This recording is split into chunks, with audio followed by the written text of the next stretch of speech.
Sabi ni Lala Bell, kahit ano pang strategy succumbs, it all boils down to the incompetence of this president and this administration.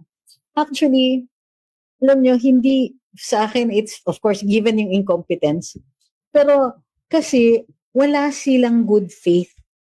Hindi sila nandyan para magserbisyo sa mga tao. Yung serbisyo, pakitang tao for political ends.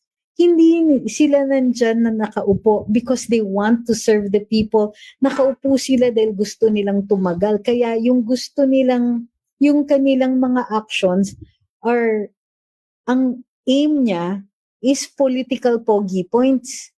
Hindi talaga for for serving or helping the people para maiangat ang buhay ng mga kababayan natin. Kaya nakikita, kaya nag-fail sila. They are always, sumasablay.